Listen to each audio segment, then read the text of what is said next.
প্রথমেই জানিয়ে দেব, ইরানের পক্ষে যুদ্ধে নামল হুতিরা, ইসরায়েলে ক্ষেপণাস্ত্র হামলা। এরপর জানিয়ে দেব, ইরান যুদ্ধ বন্ধে ইসলামাবাদে জরুরি বৈঠক। তারপর জানিয়ে দেব, যুক্তরাষ্ট্র জুড়ে ট্রাম্প বিরোধী নো কিংস বিক্ষোভ। সর্বশেষ জানিয়ে দেব, জার্মানি সফরে সিরিয়ার প্রেসিডেন্ট, যুদ্ধ ও অভিবাসন ইস্যুতে আলোচনা। দর্শক, এতক্ষণ শুনলেন সংবাদ শিরোনাম, এখন শুনবেন বিস্তারিত। তবে বিস্তারিত শোনার আগে এই ভিডিওটি কোথা থেকে দেখছেন তা অবশ্যই কমেন্টে জানাবেন। তাহলে চলুন শুরু করা যাক। মধ্যপ্রাচ্যের যুদ্ধ পরিস্থিতিতে নতুন মোড় নিয়ে 4 সপ্তাহের নীরবতা ভেঙে সরাসরি ইরানের পক্ষে যুদ্ধে যোগ দিয়েছে ইয়েমেনের বিদ্রোহী গোষ্ঠী হুতিরা। ইসরায়েলের বিভিন্ন সংবেদনশীল সামরিক স্থাপনা লক্ষ্য করে ক্ষেপণাস্ত্র হামলা চালানোর দাবি করেছে গোষ্ঠীটি। হুতিদের এই আকস্মিক পদক্ষেপে লোহিত সাগর সহ সংলগ্ন অঞ্চলে নতুন করে উত্তেজনা ছড়িয়ে পড়েছে। হুতিদের পক্ষ থেকে জানানো হয়েছে, তারা ইসরায়েলের গুরুত্বপূর্ণ ও সংবেদনশীল সামরিক লক্ষ্যবস্তুগুলোতে আঘাত হেনেছে। যদিও এই হামলার ক্ষতিক্ষয়তা বা কার্যকারিতা ইরানের সরাসরি হামলার তুলনায় কম বলে মনে করছেন বিশ্লেষকরা, তবে এর কৌশলগত গুরুত্ব অপরিসীম। হুতিদের এই যুদ্ধে জড়ানো সবচেয়ে বড় উদ্বেগের কারণ হয়ে দাঁড়িয়েছে বিশ্ব বাণিজ্যের জন্য। বিশ্লেষকরা সতর্ক করেছেন যে বাবেল আল মান্দেব প্রণালী, হুতিরা যদি পুনরায় এই পথে বাণিজ্যিক জাহাজে হামলা চালায় তবে বৈশ্বিক পণ্য পরিবহন ব্যবস্থা বড় ধরনের ধাক্কা খাবে। জ্বালানি সংকট, হরমুজ প্রণালীতে ইতিমধ্যে বিভিন্ন বিধিনিষেধ থাকায় লোহিত সাগরের এই অস্থিরতা বিশ্ব অর্থনীতিতে নতুন করে জ্বালানি ও সরবরাহ সংকট তৈরি করতে পারে। আঞ্চলিক ঝুঁকি, সৌদি আরব ও সংযুক্ত আরব আমিরাত সহ উপসাগরীয় দেশগুলোর জ্বালানি ও সামরিক স্থাপনাগুলো এখন হুতিদের নিশানায় পড়ার ঝুঁকিতে রয়েছে। অতীতে হুতিদের এ ধরনের কর্মকাণ্ডের জবাবে যুক্তরাষ্ট্র ও ইসরায়েল সরাসরি ইয়েমেনে বিমান হামলা চালিয়েছিল। এবারও তেমন কোনো কঠোর সামরিক পদক্ষেপ নেওয়া হবে কিনা তা নিয়ে জল্পনা চলছে। তবে দীর্ঘ গৃহযুদ্ধের পর ইয়েমেন যে সামান্য স্থিতিশীলতা অর্জন করেছিল, এই আঞ্চলিক যুদ্ধে জড়ানোর ফলে দেশটির অভ্যন্তরীণ সংঘাত আবারও তীব্র হওয়ার আশঙ্কা দেখা দিয়েছে। হুতিরা শেষ পর্যন্ত এই যুদ্ধে কতটা অগ্রসর হবে এবং লোহিত সাগরের নিয়ন্ত্রণ নিয়ে কী ধরনের পদক্ষেপ নেবে, সেদিকেই এখন তাকিয়ে আছে বিশ্ব সম্প্রদায়। ইরানে স্থল হামলার প্রস্তুতি নিচ্ছে যুক্তরাষ্ট্র, আর তেহরান জানিয়েছে এমন আক্রমণ মোকাবেলায় তারা প্রস্তুত। রোববার 29 মার্চ ইরানের পার্লামেন্ট স্পিকার মোহাম্মদ বাকের কালিবাফ এই হুঁশিয়ারি দেন। তিনি অভিযোগ করেন, আলোচনার বার্তা পাঠানোর পাশাপাশি যুক্তরাষ্ট্র গোপনে স্থলবাহিনী মোতায়েনের পরিকল্পনা করছে। রয়টার্সের এক প্রতিবেদনে এ তথ্য জানানো হয়েছে। কালিবাফ জাতির উদ্দেশ্যে দেওয়া বার্তায় বলেন, আমেরিকা যতক্ষণ ইরানের আত্মসমর্পণ চায় ততক্ষণ আমাদের জবাব হল, আমরা কখনোই অপমান মেনে নেব না। যুক্তরাষ্ট্র ও ইসরায়েল গত 28 ফেব্রুয়ারি ইরানে হামলা শুরুর পর এ যুদ্ধ পুরো মধ্যপ্রাচ্যে ছড়িয়ে পড়ে।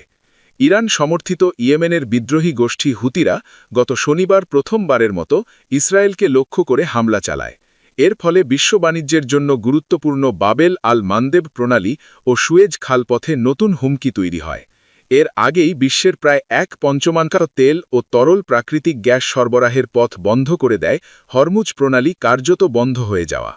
যুক্তরাষ্ট্র ইতিমধ্যে হাজার মেরিন সেনা মধ্যপ্রাচ্যে পাঠিয়েছে। ওয়াশিংটন পোস্টের প্রতিবেদন অনুযায়ী পেন্টাগন ইরানে কয়েক সপ্তাহব্যাপী স্থল অভিযানের প্রস্তুতি নিচ্ছে। এতে স্পেশাল অপারেশন ও প্রচলিত পদাতিক বাহিনীর অভিযান থাকতে পারে। তবে প্রেসিডেন্ট ট্রাম্প এই পরিকল্পনা অনুমোদন দেবেন কিনা তা অনিশ্চিত। অন্যদিকে পরিস্থিতি শান্ত করতে পাকিস্তানের রাজধানী ইসলামাবাদে জরুরি বৈঠক বসেছে।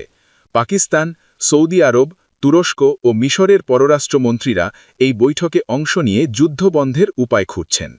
পাকিস্তানের প্রধানমন্ত্রী শেহবাজ শরীফ ইরানের প্রেসিডেন্ট মাসুদ পেজেশকিয়ানের সঙ্গেও কথা বলেছেন। তুরস্ক সহ কয়েকটি দেশ হরমুজ প্রণালী চালু করার প্রস্তাব নিয়ে কাজ করছে বলে জানা গেছে। একটি কূটনৈতিক সূত্র বলেছে, জাহাজ চলাচল নিশ্চিত করা বিশ্বাস তৈরির গুরুত্বপূর্ণ পদক্ষেপ। যুক্তরাষ্ট্র ইরানকে 15 দফা যুদ্ধবিরতি প্রস্তাব দিয়েছিল, কিন্তু তেহরান তা প্রত্যাখ্যান করে নিজেদের প্রস্তাব দিয়েছে। অন্যদিকে ইসরায়েল ইরানে বিমান হামলা চালিয়ে যাচ্ছে। ইরানের দক্ষিণ বন্দর শহর বন্দর ই খামিরে একটি পিয়ারে হামলায় 5 জন নিহত ও 2টি জাহাজ ধ্বংস হয়েছে। লেবাননেও হামলা করে ইসরায়েল 3 জন সাংবাদিক ও 1 জন সৈন্যকে হত্যা করেছে বলে দেশটির গণমাধ্যম জানিয়েছে। ইসরায়েলের দাবি নিহত এক সাংবাদিক হিজবুল্লাহর গোয়েন্দা ইউনিটের সদস্য ছিলেন। ইরানের ওপর যুক্তরাষ্ট্র ইসরায়েলের যুদ্ধ শুরুর পর তেলের দাম ব্যারেলে $100 উঠে গেছে। যুক্তরাষ্ট্রের নভেম্বরে মধ্যবর্তী নির্বাচন। ক্রমশ অজনপ্রিয় এই যুদ্ধ ট্রাম্পের রিপাবলিকান দলের জন্য চাপ বাড়াচ্ছে। গত শনিবার যুক্তরাষ্ট্রের বিভিন্ন শহরে এ যুদ্ধের বিরুদ্ধে বিক্ষোভ হয়েছে। ট্রাম্প হুঁশিয়ারি দিয়েছেন, হরমুজ প্রণালী না খুললে ইরানের বিদ্যুৎ কেন্দ্র ও জ্বালানি স্থাপনায় হামলা করা হবে। তবে তিনি আরও 10 দিন সময় বাড়িয়েছেন। যুক্তরাষ্ট্র জুড়ে আবারও গর্জে উঠেছে ডোনাল্ড ট্রাম্প বিরোধী জনতা। নো কিংস আন্দোলনের ডাকে সাড়া দিয়ে দেশজুড়ে ব্যাপক বিক্ষোভ মিছিল ও সমাবেশ অনুষ্ঠিত হয়েছে। প্রেসিডেন্ট ডোনাল্ড ট্রাম্পের বিভিন্ন নীতি ও কর্মকাণ্ডের প্রতিবাদে রোববার 29 মার্চ রাজপথে নেমে আসেন লাখ লাখ মার্কিনী। আন্তর্জাতিক বার্তা সংস্থা এএফপি এর এক প্রতিবেদনে বলা হয়েছে, 1 বছরেরও কম সময়ের মধ্যে এটি ট্রাম্পের বিরুদ্ধে তৃতীয় দফার বড় কোনো প্রতিবাদ কর্মসূচি। আয়োজকদের পক্ষ থেকে জানানো হয়েছে, এবারের আন্দোলন কেবল বড় শহরগুলোতেই সীমাবদ্ধ ছিল না। যুক্তরাষ্ট্রের 50টি অঙ্গরাজ্যের ছোট বড় মফস্বল শহরসহ প্রায় 3300টিরও বেশি স্থানে একযোগে এই কর্মসূচি পালিত হয়। আয়োজকদের দাবি অনুযায়ী এসব কর্মসূচিতে অন্তত 80 লাখ মানুষ সরাসরি অংশ নিয়েছেন। বিক্ষোভকারীদের প্রধান স্লোগান ছিল নো কিংস। তাদের দাবি, ডোনাল্ড ট্রাম্পের কর্মকাণ্ড গণতান্ত্রিক কাঠামোর চেয়ে একনায়কতন্ত্রের দিকে বেশি ধাবিত হচ্ছে। মূলত প্রেসিডেন্টের অপ্রতিহত ক্ষমতা চর্চা এবং সাম্প্রতিক কিছু বিতর্কিত সিদ্ধান্তের বিরুদ্ধেই এই গণবিক্ষোভের ডাক দেওয়া হয়। বিক্ষোভ সমাবেশের উল্লেখযোগ্য কিছু দিক: সর্বাত্মক উপস্থিতি, যুক্তরাষ্ট্রের প্রতিটি অঙ্গরাজ্যে একযোগে প্রতিবাদ, শান্তিপূর্ণ অবস্থান, বিশাল জনসমাগম সত্ত্বেও অধিকাংশ স্থানে শান্তিপূর্ণভাবে মিছিল ও সমাবেশ অনুষ্ঠিত হয়েছে। তৃতীয় দফার আন্দোলন, 1 বছরের কম সময়ে এটি সাধারণ মানুষের স্বতঃস্ফূর্ত অংশগ্রহণে তৃতীয় বৃহত্তম বিক্ষোভ। রাজনৈতিক বিশ্লেষকদের মতে, এত বিপুল সংখ্যক মানুষের রাজপথে নেমে আসা ট্রাম্প প্রশাসনের ওপর ব্যাপক জনচাপ তৈরি করবে।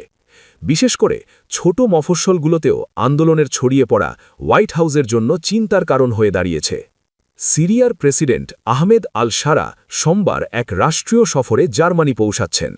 2024 সালের শেষ দিকে দীর্ঘদিনের শাসক বাশার আল আসাদকে ক্ষমতাচ্যুত করার পর এটি তার প্রথম জার্মানি সফর। সফরে মধ্যপ্রাচ্যের যুদ্ধ পরিস্থিতি, সিরিয়ার পুনর্গঠন এবং জার্মানিতে থাকা সিরীয় শরণার্থীদের প্রত্যাবাসন ইস্যুটি সবচেয়ে বেশি গুরুত্ব পাবে বলে জানিয়েছে বার্তা সংস্থা এএফপি। সফরে president Sharaa German chancellor Friedrich Merz এবং প্রেসিডেন্ট ফ্র্যাঙ্ক ভাল্টার স্টাইনমায়ারের সঙ্গে পৃথক বৈঠকে মিলিত হবেন। জার্মান সরকারের মুখপাত্র স্টেফান কর্নেলিয়াস জানিয়েছেন, সিরিয়ার বর্তমান রাজনৈতিক পরিস্থিতি এবং দীর্ঘ 14 বছরের গৃহযুদ্ধ পরবর্তী অর্থনৈতিক পুনরুদ্ধার নিয়ে বিস্তারিত আলোচনা হবে। এছাড়া বার্লিনে একটি বিশেষ রাজনৈতিক ও ব্যবসায়িক ফোরামেও যোগ দেবেন শারা। সাবেক বিদ্রোহী নেতা থেকে প্রেসিডেন্ট হওয়া শারা ইতিমধ্যে পশ্চিমী দেশগুলোর সঙ্গে সম্পর্ক উন্নয়নে ব্যাপক কূটনৈতিক তৎপরতা চালিয়েছেন। যুক্তরাষ্ট্র, ফ্রান্স ও রাশিয়া সহ বিভিন্ন দেশ সফর করার পর সিরিয়ার ওপর থেকে বেশ কিছু আন্তর্জাতিক নিষেধাজ্ঞা তুলে নেওয়া হয়েছে। এতে ধ্বংসস্তূপে পরিণত হওয়া দেশটির পুনর্গঠনে নতুন আশার আলো দেখা দিচ্ছে। জার্মানিতে বর্তমানে প্রায় 10 লাখ সিরীয় শরণার্থী বসবাস করছেন। গত মে মাসে ক্ষমতায় আসা রক্ষণশীল চ্যান্সেলর ফ্রিডরিখ মের্জ অনিয়মিত অভিবাসন কমাতে কঠোর অবস্থান নিয়েছেন। মের্জের মতে, সিরিয়ায় গৃহযুদ্ধ শেষ হওয়ায় এখন নাগরিকদের সেখানে ফিরে যাওয়ার পরিবেশ তৈরি হয়েছে। যদিও মানবাধিকার সংগঠনগুলো দাবি করছে, সিরিয়ায় এখনও অস্থিরতা ও মানবাধিকার লঙ্ঘনের ঝুঁকি বিদ্যমান। সফরটি ঘিরে বার্লিনে মিশ্র প্রতিক্রিয়া দেখা দিয়েছে। জার্মানিতে বসবাসরত কুর্দি সম্প্রদায়ের সংগঠন কেজিডি শারার বিরুদ্ধে যুদ্ধাভ্যাস ও মানবাধিকার লঙ্ঘনের অভিযোগ তুলে এই সফরের তীব্র বিরোধিতা করেছে। সংগঠনটির চেয়ারম্যান আলী এরতান তোপরাক এই আমন্ত্রণকে ভুল পদক্ষেপ হিসেবে অভিহিত করেছেন। আজ সোমবার বার্লিনে মানবাধিকার লঙ্ঘনকারীদের সঙ্গে কোনো প্রত্যাবাসন চুক্তি নয় স্লোগানে একটি বিক্ষোভের ডাকও দেওয়া হয়েছে। অন্যদিকে সিরিয়ার খ্রিস্টান আরামিয়ান সংখ্যালঘুরা একটি সমন্বিত রাজনৈতিক উদ্যোগের দাবি জানিয়েছে। আলোচনায় নিখোঁজ জার্মান জার্নালিস্ট এভা মারিয়া মিশেলম্যানের বিষয়টিও উঠতে পারে বলে ইঙ্গিত দিয়েছে দেশটির পররাষ্ট্র মন্ত্রণালয়। চলতি বছরের জানুয়ারিতে এই সফর হওয়ার কথা থাকলেও উত্তর সিরিয়ায় সরকারি বাহিনী ও কুর্দি নেতৃত্বাধীন সিরিয়ান ডেমোক্র্যাটিক ফোর্সেসের সংঘাতের কারণে তা পিছিয়ে গিয়েছিল। বর্তমানে সিরিয়ায় ইসলামিক স্টেটের মতো গোষ্ঠীর তৎপরতা দমনে জার্মানির সহযোগিতা চাইতে পারেন সারা।